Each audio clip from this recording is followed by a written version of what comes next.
और चलिए आपको सीधे लिए चलते हैं। इस वक्त एक प्रेस कॉन्फ्रेंस हो रही है, अनुराग ठाकुर इस प्रेस कॉन्फ्रेंस को संबोधित कर रहे हैं।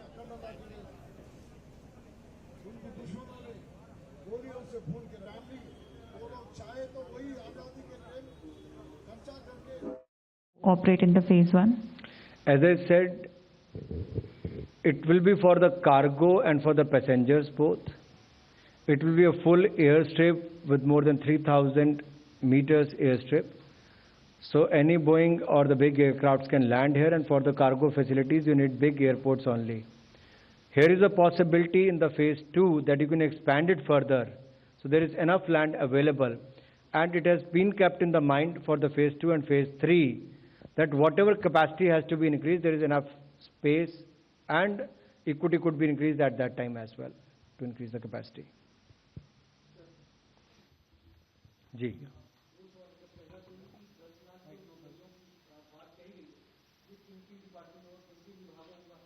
क्या इसका कुछ ब्रेकअप है, कुछ कैसे कब होगा, किस तरह से होगा?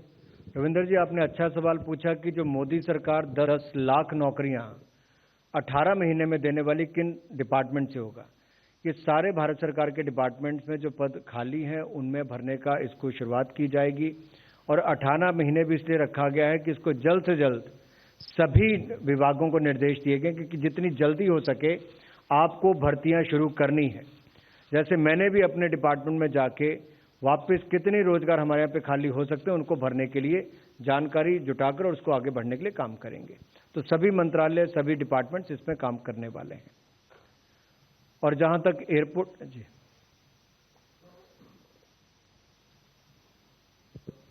इन जॉब्स में सर ये जो रनिंग जैसे रेलवे में करीब 1.5 लाख वैकेंसी चल रही है, ये भी इंक्लूड है कि इनके अलावा एडिशनल होगा? ये सारी डिटेल्स आपको आ भी जाएंगी।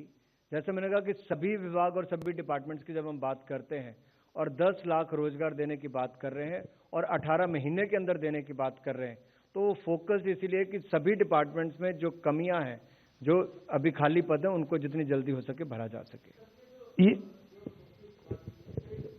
डिफेंस वाले से अलग है, ये डिफेंस वाले से जो घोषणा हुई है? डिफेंस वाली माननीय रक्षा मंत्री जी ने आपको बताया कि 46,000 अग्निवीर इसी साल से शुरुआत की जाएगी प्रतिवर्ष, जैसे उसको भरने की बात है। और यही नहीं, उनको पहले साल जहां एक और 4,70,000 रुपये के लगभग शायद उन्होंने बताया होगा मिलेगा, तो चौथे साल तक उनको 6,92,000 रुपया अग्निवीर को मिलेगा। और चौथे साल के बाद जब वो रिटायर करते हैं तो उनको 11 लाख रुपए के लगभग उसमें मिलेंगे। तो वो अग्निवीर वाले 46,000 हैं और कुल मिलाकर इसको 10 लाख की बनता है सर। तो इसको मिलाकर 10 लाख बन जाते हैं sir. After completion of their tenure would they be preferred in government jobs? See, we will be more than happy. You know, the PSUs can have a look at that, looking at their skill set, their background, their capabilities, their education qualification. Many can get into any job. जब आप 21-22 साल की उम्र में आते हैं, आप उन 4 वर्षों में जहां एक और आपको तनख्वाह और उसके अलावा जो आपको बाद में पैसा मिलेगा, कुल मिलाकर 30 लाख रुपया 4 वर्षों में आपके खाते में भी आ जाएगा 22 साल की उम्र तक। और उसके बाद आप किसी भी क्षेत्र में अपने आप को रोजगार लेने के लिए आपके पास अवसर है, और आपके पास 4 वर्ष का अनुभव भी होगा फौज में अलग अलग क्षेत्रों में काम करने का। तो मुझे नहीं लगता, अभी भी आप देखिए एक्स सर्विसमैन जितने भी आते हैं उनकी बहुत रिक्वायरमेंट रहती है अलग अलग क्षेत्रों में। कंपनीज लुक फॉरवर्ड, और वो 15 साल के 18 साल के बाद आते हैं। ये 4 साल के बाद यंग वर्क फोर्स आएगी तो उसका कोई पॉसिबिलिटीज बहुत है।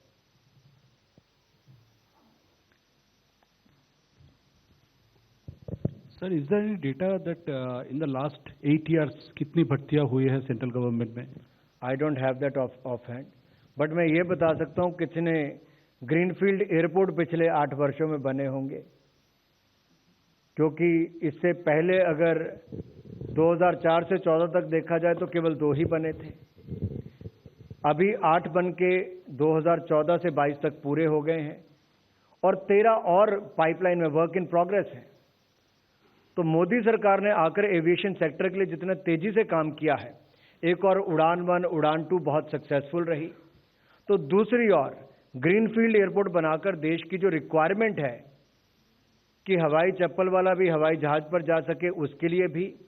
और जैसा मैंने कहा कि दिल्ली मुंबई फ्रेट कॉरिडोर के लिए भी सबसे बड़ी आवश्यकता थी कि ऐसे नोड्स अलग अलग जगह पर बने, ऐसे रीजन्स में उनको लाभ मिल सके, तो 6 लेन एक्सप्रेसवे हो, ब्रॉडगेज रेलवे लाइन हो या हवाई अड्डा हो, ये सारी सुविधाएं जब मिलती हैं तो आपके जो इंडस्ट्रियल टाउनशिप्स हैं और जो न्यू डेवलपमेंट है उसको और पंख लगते हैं। उसी दिशा में काम किया गया है। और गति शक्ति में भी अगर आप उसका प्रारूप देखेंगे तो मल्टी मॉडल कनेक्टिविटी पर बार बार फोकस किया गया है। उसका एक बहुत सुंदर उदाहरण यहाँ पर देखने को मिलता है। सर, ये जो 10 लाख नए नौकरियों की बात की गई है यहाँ पर सर, इधर तो क्या जो संविदा पर अभी काम कर रहे हैं उनको भी नियमित होने का मौका मिलेगा इन पदों के सृजन के साथ, या जो संविदा पर हैं वो वैसे ही काम करते रहेंगे? इसकी सारी डिटेल्स आ जाएंगी आपके सामने, क्योंकि जब ये 18 महीने में करना तो इसकी जल्दी ही आपके पास डिटेल्स भी आनी शुरू हो जाएंगी। उनको क्या प्राथमिकता दी जाएगी, नहीं दी जाएगी, उसको कैसे अवसर मिलेंगे, ये सारी डिटेल्स उसमें आपको अलग अलग डिपार्टमेंट्स में देखने को मिलेंगी। सर, समीर दीक्षित, 18 हाउस से। सर, अभी फेज 1 का आपने बताया है, क्योंकि फुटफॉल आपने फेज 2 फेज 3 का भी प्रोजेक्ट किया है, तो क्या फेज 2 या फेज 3 के डेवलपमेंट का भी कोई टाइमलाइन है इसमें धुलेरा एयरपोर्ट में? और जो फ्लाइट्स मूवमेंट का या वहाँ पर एविएशन के पॉइंट ऑफ व्यू से कितना एयरलाइन ऑपरेट करेंगे, क्या करेंगे, क्या उसका भी कुछ डिटेल्स अभी प्लान आउट किया है क्या? देखिए, जब दिल्ली का एयरपोर्ट भी बना था तो पहले दिन ही 40 लाख नहीं हो गए होंगे, लेकिन उसको बनाया उस क्षमता से गया था। इसलिए मैंने कहा 2025-26 में जब शुरुआत होगी तो धुलेरा एयरपोर्ट पर 3 लाख यात्री आने की उम्मीद है पहले साल, और 20,000 टन कार्गो आने की उम्मीद है पहले साल। अगले 20 वर्षों में यात्रियों की संख्या 3 लाख से बढ़कर 23 लाख हो जाएगी और कार्गो की क्षमता बढ़कर 2,73,000 तक हो जाएगी।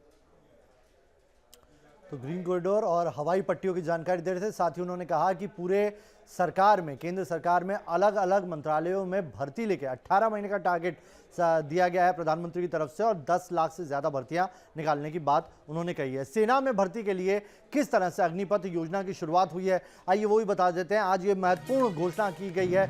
बड़ी खबर बता दें आपको, सेना में भर्ती के नियमों में भी बदलाव हुआ है, और ये जो महत्वपूर्ण नियम बदलाव किए गए हैं ये अग्निपथ योजना के तहत किए गए हैं। ये माना जा रहा है कि इससे तकरीबन हर साल 40 से 46 हजार युवाओं को मौका मिलेगा। सेना में 4 साल तक सेवाएं देनी होंगी, और इसकी घोषणा खुद रक्षा मंत्री राजनाथ सिंह ने की है। शॉर्ट टर्म सर्विस के लिए नियुक्ति होगी, 4 साल तक सेवाएं देनी होगी, और उसके बाद आप किसी भी अन्य दूसरी जगह पर काम भी कर पाएंगे। भारतीय सेनाओं को विश्व की बेहतरीन सेना बनाने के लिए उस दृष्टि से आज कैबिनेट कमेटी ऑन सिक्योरिटी ने भी एक ऐतिहासिक फैसला किया है। आज का अग्निपथ नामक एक ट्रांसफॉर्मेटिव योजना हम ला रहे हैं, जो हमारी आर्म्ड फोर्सेस में ट्रांसफॉर्मेटिव चेंजेज लाकर उन्हें फुली मॉडर्न और वेल इक्विप्ड बनाएगी। अग्निपथ योजना में भारतीय नौजवानों को बतौर अग्निवीर आर्म्ड फोर्सेस में सेवा का अवसर प्रदान किया जाएगा, और यह योजना देश की सुरक्षा को मजबूत करने व हमारे युवाओं को मिलिट्री सर्विस का अवसर देने के लिए लाई गई है। अग्निपथ योजना के अंतर्गत यह प्रयास किया जा रहा है कि इंडियन आर्म्ड फोर्सेस का प्रोफाइल पूरी तरह से यूथफुल हो। यूथफुल प्रोफाइल से यह फायदा भी होगा कि उन्हें नई नई टेक्नोलॉजीज के लिए आसानी से ट्रेन किया जा सकेगा, और उनकी हेल्थ और फिटनेस का लेवल भी काफी बेहतर होगा।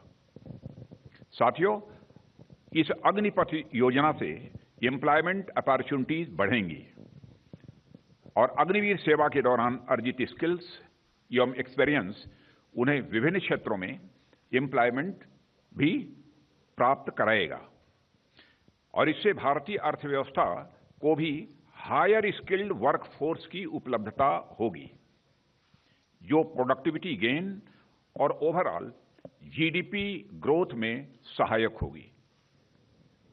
अग्निवीरों के लिए एक अच्छी पे पैकेज, 4 साल की सेवा के बाद एग्जिट पर सेवा निधि पैकेज एवं एक liberal death and disability package की भी व्यवस्था की गई है। कौन सी भाई?